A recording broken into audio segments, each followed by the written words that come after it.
Isang mapagpalang araw na naman nga sa inyo guys. So droppings check lang tayo araw na Lunes. So nakita nyo naman, pares-pares na sila. Ito magkapares na yan. Saka to. Ito pinagpapares pa lang natin yung masili natin. Saka yan si MacArthur na Morris Gordon. Ito dalawang Morris Gordon to. Yan. Nestmate, kaso nung nilipat ko rito hindi nagpares. Tapos itong bluebird na to, may gustong kapares. Ito naman, pares naman dito sa bluebird. Ewan ko ba sa dalawa na yan. Pero siguro pag laging magkasama baka magpares na. No? Ayan. So droppings check lang tayo. Monday routine. So as usual, laging ginagawa natin to tuwing Monday. So pinakamahalaga to. Lalo na pag derby na. Ayan, kitang-kita nyo naman. Pasintabi sa mga kumakain. Ganda ng droppings na itong dalawa natin na to. So, pinakamahalaga to pagka derby na nga. Lalo na pag uwi. Kung nga derby ng first lap ng derby, pag uwi ng linggo. Kailangan Lunes, ganito na maging droppings nila. Kaya sila nakakulong ng kanya-kanyang kulungan para masubaybayan natin kung alin yung wala sa kondisyon. So, dyan lang kasi. Dyan tayo matatalo pagka Monday pa lang. Medyo alangan yung kondisyon ng ibon natin. Kailangan Monday okay na yung kondisyon nila para pagka kasi derby 5 days preparation lang yun. Minsan nga pagka tatawid na ng dagat or bago tumawid yung dagat 4 days preparation. So lamang na kagad yan yung Monday pa lang or linggo pa lang ng hapon kondisyon na yung kalapati. Kaya ganyan yung ginagawa kong diskarte. Pagka norte naman laging 5 days preparation yun. Pero pagka south, minsan nagpo 4 days preparation. Minsan nga 3 days preparation pa lang, sampa na. Kuwari Monday, Tuesday, Wednesday, sasampa na ng Wednesday ng hapon. Pagka ibang club nga, ano. Pero usually naman, nasa 4 days preparation yun. Kaya kailangan Monday or Tuesday, kailangan napaparonda nyo na kahit papano. So hindi na kami nag-self-toss pagka ganun kalalayo. Nasa 400 plus kilometers. Yun, hindi na kami nagsa-self-toss. So, yun lang ano. Yung unang pair nga natin, ayan. Maganda yung droppings. Ito, check natin. Maganda rin yung droppings na rin. Bubuo.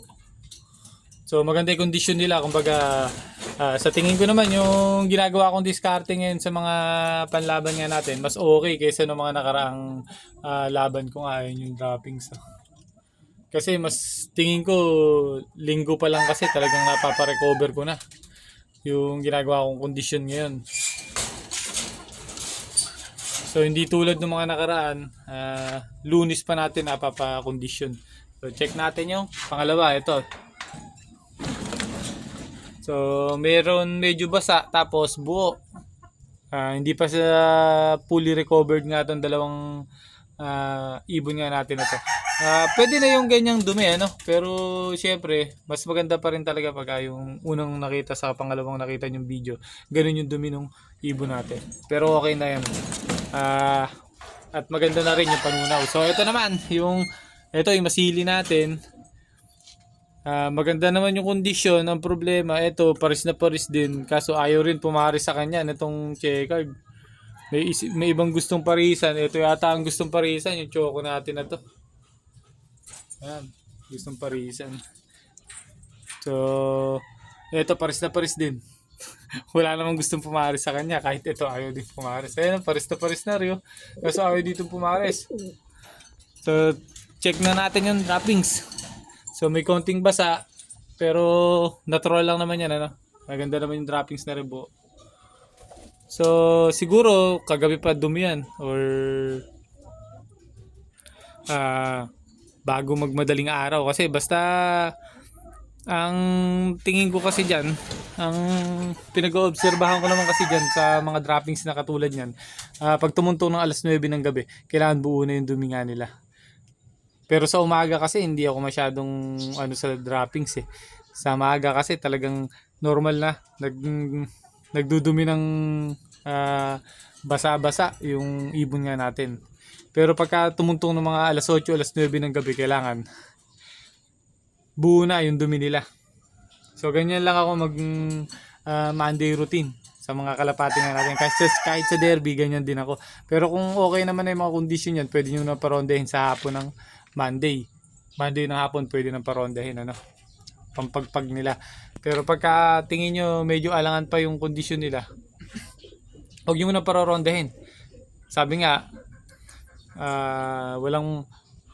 walang mahinang kabayo pagka magaling ang hinete. So, kailangan magaling yung nag-aalaga ng kalapate para alam nila kung paano yung gagawin diskarte kung sakaling ganyan ngayon nangyari, yung medyo hindi pa kondisyon, talagang kayo mag-a-adjust. So, mahirap naman tulad niyan. Medyo basa yung dumi nga na to. Hindi pwedeng parondahin ngayon yan or mamayang hapon. So, hayaan lang natin. Isa kasi sa sintomas ng stress pa yung kalapate pagka ganyan. Medyo basa yung dumi ng kalapate. So, itong dalawa na to, maganda na yung condition yan. Bubuo na yung dumi. Kumbaga, wala ka nang ipangangamba. Saka ito okay na rin to. Goods na yung, ito lang ang medyo alanganin kasi medyo marami siyang basang dumi. So, gagawin natin dyan, puro relax lang muna. Yung gagawin natin dyan, di natin pahihirapan or parorondahin. So, ganyan lang ginagawa natin pagka Monday routine. Sa mga nagtatanong nga, kasi may nag-comment nga sa video nga natin, paano daw magayak ng kalapate. So, sa paggagayak naman ng kalapate, kung nanonood ka dito, sir, sa paggagayak naman ng kalapate, hindi mo naman magagayak na isang araw yan, or hindi, mahirap gawa ng video ng isang araw lang nagayakan yan. So, Monday to Friday, kung sakali, gagawa ka ng video para makita ng mga nanonood, or makita ni sir na nagtanong nga sa atin, paano magayak ng kalapate. Makita niya kung ano yung ginagawang routine natin tuwing Monday, Tuesday, Wednesday, Thursday, Friday. So, natural lang naman na Monday to Friday lang ang gagawin natin video kasi yun lang ang magiging race nga natin pagka derby na. Kung paano ginagawa natin ng Monday to Friday. So, yun. Nag-update lang ako sa mga kalapati nga natin. Bukod dito sa panlaban natin na to, dito, okay naman yung dumi niyan. So, condition din. Ang kagandahan naman dito, pagka nakita mong medyo ganito kasi diskarte ko talaga, sabi ko nga sa inyo, pagka nakita mong medyo basa yung dumi, hahawakan ko isa-isa yan mamaya bago ko sila pakawalan or pakainin. So, bago tayo kumuha ng pagkain, pakakawalan natin sila isa-isa dito sa lapag. Hahawakan natin isa-isa, titingnan natin kung may laman pa yung butche or kung may problema pa. Pati hipo ng katawan, malalaman nyo. Kung medyo gumagaan, tulad nyan, ito, hihipuin talaga natin to kasi medyo basa yung dumi. Titingnan natin kung gumagaan or kung may natira pang butchi or kung may natira pang pagkain sa sikmura or butchi niya. So, kailangan kasi, pag nagpakain tayo kunyari ng alas 4 ng hapon, kailangan bukas ng maga, mga bandang alas 8 bago tayo magpakain, wala nang laman yung mga butchi niyan.